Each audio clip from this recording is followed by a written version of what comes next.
నమస్తే BTV 7 news కు స్వాగతం. నేను మీ సోని. వార్త వివరాల్లోకి వెళ్తే రాష్ట్రంలో లా అండ్ ఆర్డర్ ను నాశనం చేస్తున్నారు అన్న మాజీ సీఎం జగన్. ఏ ఒక్కరూ కూడా ప్రశ్నించకూడదు, ఏ ఒక్కరూ రోడ్ల మీదకి రాకూడదు, ఏ ఒక్కరూ చంద్రబాబు నాయుడు గారిని నిలదీయకూడదు అని రాష్ట్ర వ్యాప్తంగా రెడ్ బుక్ పాలన సాగిస్తా ఉన్నారు. రెడ్ బుక్ పాలనలో చంద్రబాబు నాయుడు ఆయన కొడుకు రాష్ట్రంలో రెడ్ బుక్ పాలన వాళ్ళు తెరిచి కక్ష సాధింపు చర్యలు వాళ్ళు చేస్తూ ఉంటే అక్కడి నుంచి మొదలైతే నియోజకవర్గ స్థాయిలో ఎమ్మెల్యేలు, మండల స్థాయిలో మండల నాయకులు, గ్రామ స్థాయిలో గ్రామ నాయకులు వీళ్ళందరూ కూడా రెడ్ బుక్లు వాళ్ళు తెరిచేసి వాళ్ళు ఊర్లలో ఆధిపత్యం కోసం ఏ రకంగా వ్యవస్థలను భ్రష్టుపట్టిస్తూ పోలీసులను నిస్తేదం చేస్తూ పోలీసుల సమక్షంలోనే ఏ రకంగా లా అండ్ ఆర్డర్ను నాశనం చేస్తా ఉన్న పరిస్థితి ఈ గ్రామంలో, ఈ సీతారాంపురం గ్రామంలో సుబ్బరాయుడన్న కుటుంబానికి జరిగిన అన్యాయం ఒకసారి గమనిస్తే ఇక్కడే కనిపిస్తుంది. విజయవాడలో ఆదివాసీ దినోత్సవంలో పాల్గొన్న ముఖ్యమంత్రి అరకు కాఫీ రుచి చూశారు. కాఫీని ప్రమోట్ చేయడానికి అధికారులకు ముఖ్యమంత్రి సూచనలు చేశారు.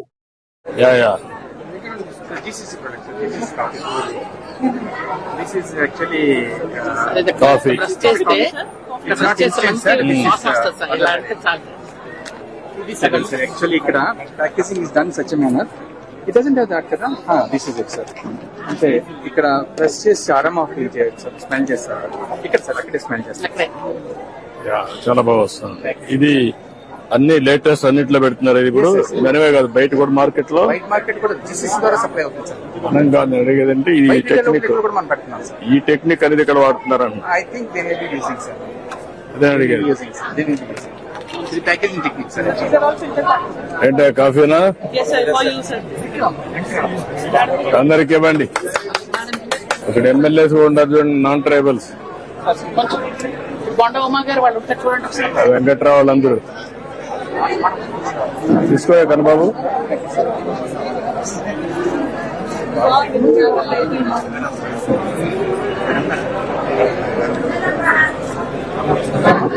బ్లెండింగ్ ప్రాసెస్ ఎంతవరకు చేయగలుగుతున్నారు? Perfection. Coffee quality is one. Another is ఈ షాపుల్లో బ్లెండింగ్, అది ఎంతవరకు చేయగలుగుతున్నారు? Testing, that is important. రెండే రాయవలసిన కృష్ణ కాఫీ తాగండి. ఇది ఈ రోజు అనౌన్స్ అనుకున్నాం sir, processing plant. If that is there then whole quality will be taken care sir. Product అంతా కూడా పల్పింగ్ వరకు ఐటీడీఎస్ లో ప్రాసెస్ చేసి final processing up to the powdering and packaging మనం జీసీసీ ద్వారా చేసి బ్రాండ్ చేయాలి sir. In case if something more మనమే చేస్తామా? అవుట్ సోర్సింగ్ ఇచ్చి ప్రాజెక్ట్స్ అన్ని అవుట్ సోర్సింగ్ చేసి క్వాలిటీ అంతా మనం control GCC same points will discuss it sir. మనం will not get in to the process will out source. Our role will be compared to role of supervision only, just from the standpoint of overseeing the quality. But otherwise, everything is outsourced. Yeah, quality is important.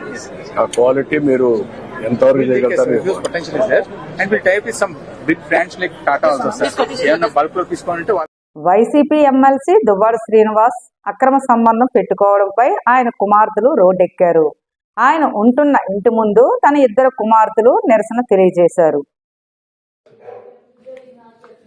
ఏం లేదు, మా డాడీని కలవడానికి వెళ్ళాము. ఆయన doors అవన్నీ lock చేసుకొని లోపల ఉన్నారు. ఆ లేడీ కూడా అక్కడే ఉంది. మేము ఆయనతో మాట్లాడడానికి వెళ్దాం మాట్లాడడానికనే కాదు, మా డాడీతో కలిసి ఉన్నామని మేము వెళ్ళాము. బట్ మేము మెసేజెస్ చేసినా, ఫోన్ కాల్స్ చేసినా ఆయన లిఫ్ట్ చేయలేదు, దేనికి రెస్పాండ్ అవ్వలేదు. సో ఏంటి అంటే వాళ్ళు ఎప్పుడో ఒకప్పటికైనా డోర్ తీస్తారు కదా అని మేము బయట వెయిట్ చేస్తాం.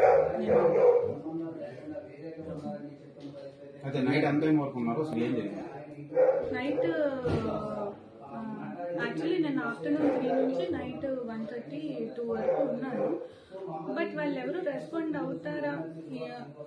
అవుతారేమో అని మేము వెయిట్ చేసాం. అట్లీస్ట్ మా డాడీ అయినా నా పిల్లలు బయట ఉన్నారు కదా, లోపల పిలుస్తారనేమో అయినా వెయిట్ చేసాం. బట్ ఏం రెస్పాన్స్ లేదు. ప్రధాన కారణం ఏంటి మీ ఫాదర్ రెస్పాన్స్ అవ్వడానికి? ఆ లేడీ ఆమెతో ఉండడమే రెస్పాండ్ అవుతుంది. చాలా మంత్స్ అవుతుంది. లాస్ట్ ఇయర్ నుంచి దూరంగానే ఉంటుంది. ఈ మధ్యకాలంలో కలవడానికి వెళ్ళాం. లాస్ట్ ఇయర్ వినాయక చవితి అప్పుడు మాట్లాడడానికి వెళ్ళాం. అప్పుడు మా డాడీ వాళ్ళ బ్రదర్ అండ్ వాళ్ళ మదర్ ఏం చేశారంటే మమ్మల్ని లోపలికి రానివ్వకుండా మేమేదో వాళ్ళకి అటాక్ ఇస్తున్నాం అన్నట్టు క్రియేట్ చేసి మా డాడీతో కలవనివ్వకుండా చేశారు. సో ఆ తర్వాత మళ్ళీ మేము ఫోన్లో మెసేజెస్లో కాంటాక్ట్లో ఉన్నాం కానీ ఆయన ఏం రెస్పాండ్ అవ్వలేదు. సో నేను వెళ్ళాం కలవడానికి. సుంకిసాల ఘటనపై ప్రభుత్వం అసత్యాల ప్రచారం చేస్తుందని బీఆర్ఎస్ వర్కింగ్ ప్రెసిడెంట్ కేటీఆర్ ఆరోపించారు. రోజు మంచి జరిగితే మా ఖాతాలో వేసుకోవాలా, చెడు జరిగితే మాత్రం వాళ్ళ ఖాతాలో వేయాలనే చిల్లర ప్రయత్నం ఏదైతే ఈ ప్రభుత్వం చేస్తుందో ఇది పూర్తి స్థాయిలో ఈ ప్రభుత్వం యొక్క వైఫల్యం. ఎందుకంటే 9వ నెల ఈ ప్రభుత్వం వచ్చి 8 నెలలు పూర్తయింది. 9వ నెలలో అడుగుపెట్టారు. మరి 9 నెలల్లో ఈ ప్రభుత్వం ఈ ప్రాజెక్టును పర్యవేక్షించకుండా, ఏం జరుగుతుందో తెలుసుకోకుండా, కనీసం పట్టించుకోకుండా, మున్సిపల్ శాఖ మంత్రి లేకపోవడం వల్ల, ప్రత్యక్ష పర్యవేక్షణ లేకపోవడం వల్ల, అక్కడ అధికారుల మీద అజమాయిషీ లేకపోవడం వల్ల ఈ రకంగా ఈ లీకేజీ ద్వారా ఒత్తిడి పెరిగి మొత్తంగా ఈ ప్రమాదం జరిగిందని చెప్పి వాళ్ళ అధికారులు చెప్తా ఉన్నారు. ఒక్క మాట మాత్రం పక్కాగా చెప్పాలా, ఇది 100% this is the failure of the chief minister. ఇందులో ఎవరి ఫెయిల్యూర్ కాదు. పక్కాగా మున్సిపల్ శాఖ తన దగ్గరే పెట్టుకొని ఆ శాఖను గాలి కొదిలేసిన ముఖ్యమంత్రిదే దీని ప్రధానమైన బాధ్యత. ఇలాంటి భారీ ప్రాజెక్టులు కట్టేటప్పుడు పర్యవేక్షించాలి, మానిటర్ చేయాలి, ఎవ్రీడే చూడాలి. తప్పకుండా ప్రభుత్వం మీరు ఇవాళ ప్రజలకు మీరు సంజాయిషి ఇవ్వాలి. ప్రమాదం జరిగినట్టు మీకు తెలుసా తెలియదా ముందు చెప్పండి. తెలిస్తే ఎందుకు 1 వీక్ దాచిపెట్టారు, మీ తప్పు లేకపోతే అది కూడా చెప్పండి. అసలు ఇంకొక ఏపీ ప్రజలకు పౌర సరఫరాల శాఖ మంత్రి నాదెండ్ల మనోహర్ శుభవార్త అందించారు. త్వరలో కొత్త రేషన్ కార్డులు జారీ చేస్తామని ఆయన అన్నారు. పౌర సరఫరాల శాఖలో దాదాపు 40,000 కోట్ల రూపాయలు అప్పులు చేసి ఈ ప్రభుత్వం వెళ్ళిపోయింది. గత ప్రభుత్వం 5 సంవత్సరాలు 40,000 కోట్ల రూపాయలు. అందులో ఇంకా ఆశ్చర్యకరమైన విషయం ఏంటంటే ధాన్యం కొనుగోలు చేసి రైతులకి 1,674 కోట్ల రూపాయలు బకాయిలు చేసి వెళ్ళిపోయారు. రైతాంగానికి చాలా నష్టం కలిగించారు గత 5 సంవత్సరాలు. ధాన్యం కొనుగోలు విషయంలో మీ అందరికీ తెలిసి ఎన్ని అవకతవకలు జరిగినాయో. 30-40 కిలోమీటర్ల దూరం పోయి వాళ్ళు మిల్లర్లకి. ఏలూరులో ఆర్టీసీ ప్రయాణికులకు ఇబ్బంది లేని ప్రయాణం కోసం చంద్రబాబు నాయుడు రాష్ట్ర వ్యాప్తంగా 400 ఆర్టీసీ బస్సులను కొనుగోలు చేశారు అన్న రాష్ట్ర రవాణా శాఖ మంత్రి రాంప్రసాద్ రెడ్డి.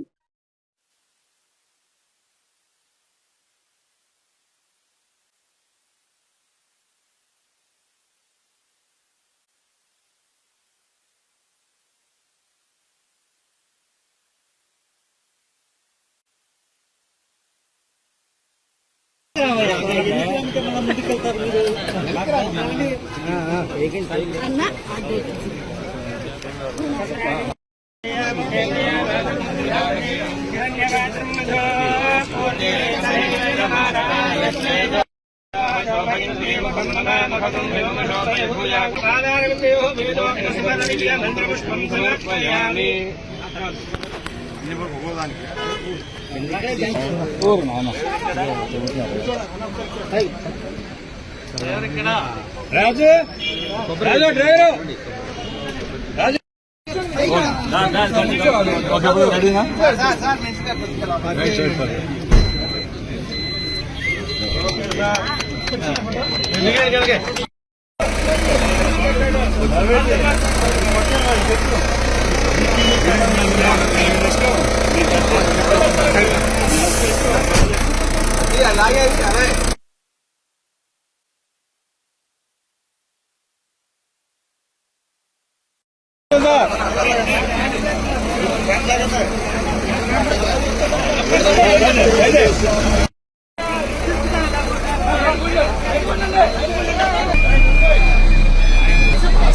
వాయిస్ ఏదో తీసుకుంటారు.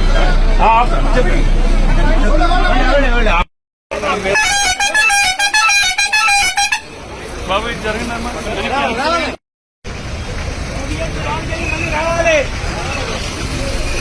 బాబు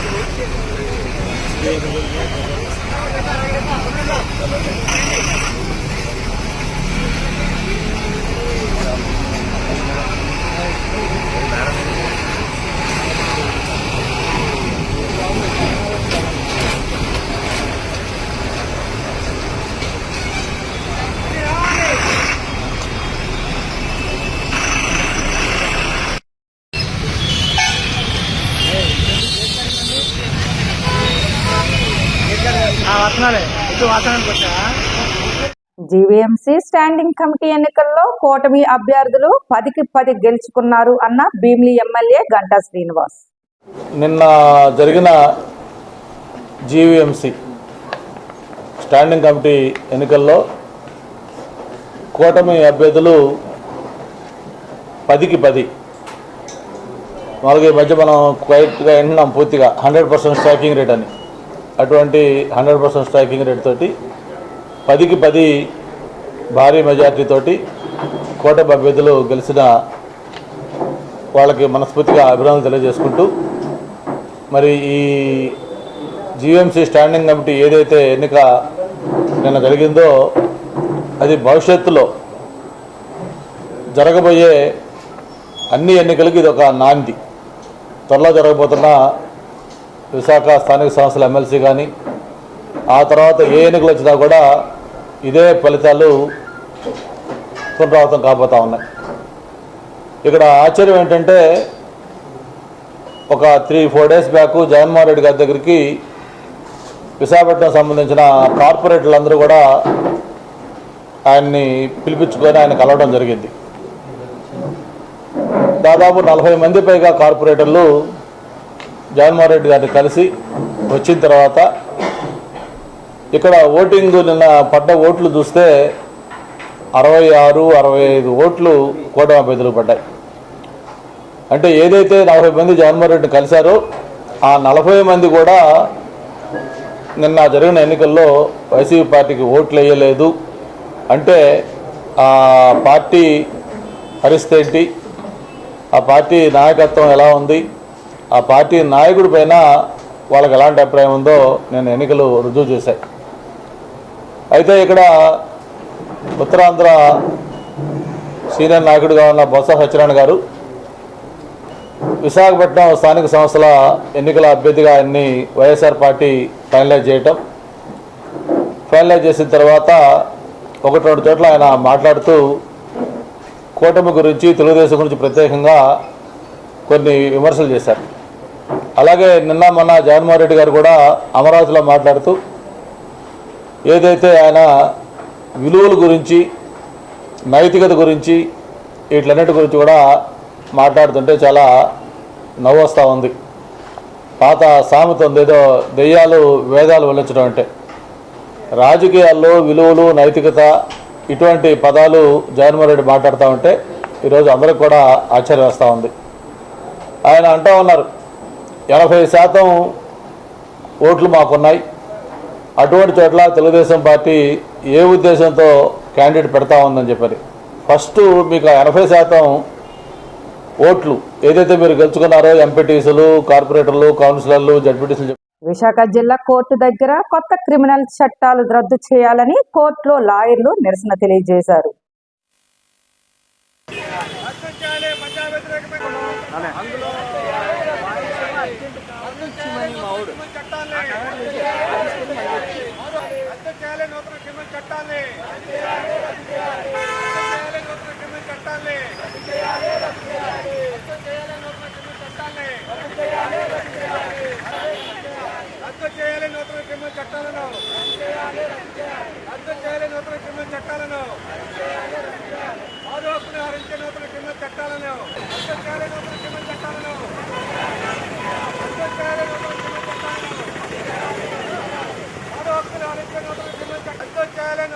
చట్టాలను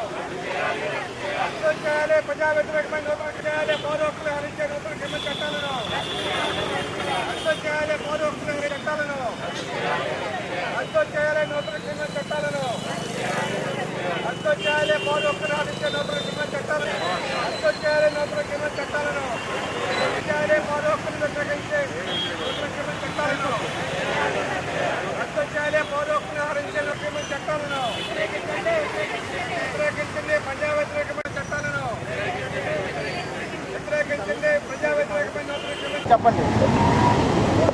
BV Ramanjaneya Rao, all India lawyers union రాష్ట్ర ఉపాధ్యక్షుడిని. నా పక్కన ఉన్నది P Narasimha Rao garu, bar council senior member. N Venkateswara Rao, మా రాష్ట్ర కార్యదర్శి. ఈరోజు ఆంధ్రప్రదేశ్లో రాష్ట్ర వ్యాప్తంగా ప్రతి జిల్లా కేంద్రంలోనూ న్యాయవాదులు ఆల్ ఇండియా లాయర్స్ యూనియన్ ఆధ్వర్యంలో నిరసన కార్యక్రమాలు చేపట్టడం జరిగింది. కేంద్ర ప్రభుత్వం 1/7/2024 నుంచి 3 క్రిమినల్ చట్టాలని అమల్లోకి తీసుకొచ్చింది. ఈ క్రిమినల్ చట్టాలని ఎందుకు అమల్లోకి తీసుకొచ్చింది అంటే, వాళ్ళు చెప్పిన దాని ప్రకారం ఇవన్నీ బ్రిటిష్ కాలంలో తయారైన చట్టాలు, మనం కొత్తగా మనకు నచ్చినట్టు మనం చట్టాలు తయారు చేసుకోవాలి అని హోమ్ మినిస్టర్ గారు చెప్పడం జరిగింది. అయితే ఈ చట్టాల రూపకల్పనలో అందరి అభిప్రాయాలు, ఎవరికైనా అభ్యంతరాలు ఇవన్నీ తీసుకోవడం అనేది సహజంగా జరిగేది. కరోనా కాలంలో 2020 సంవత్సరంలో కరోనాతో దేశమంతా అట్టుడికిపోతుంటే అప్పుడు ఎవరికైనా అభ్యంతరాలు ఉన్నాయా ఈ బిల్లుల మీద అని చెప్పి అడిగారు. ప్రాణాలు అరచేత పట్టుకొని ప్రజలు బాధలు పడుతుంటే అప్పుడు ఈ అభ్యంతరాలు ఉన్నాయా అని చెప్పి ప్రజలను అడగడం, ప్రజలు ఎవరు చెప్పలేకపోవడం, దాని మీద దృష్టి పెట్టలేకపోవడం జరిగింది. కానీ ఆల్ ఇండియా లాయర్స్ నేను ఒకటి మాత్రం అభ్యంతరాలను తెలియజేయడం జరిగింది. అయితే ఈ చట్టాలను ఏంటంటే పార్లమెంట్లో చర్చకు తీసుకొని వచ్చి పార్లమెంట్లో ఆమోదింపచేయడం అన్నది గత సంవత్సరం డిసెంబర్లో జరిగింది. ఆ డిసెంబర్లో జరిగింది ఏమిటి అంటే పార్లమెంట్లో ఎటువంటి చర్చ జరగలేదు. సింహాచలంలో శ్రీ శ్రీ శ్రీ వరహాలక్ష్మి నరసింహస్వామికి 108 సంపంగిలతో స్వర్ణార్చన నిర్వహించారు.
भगवान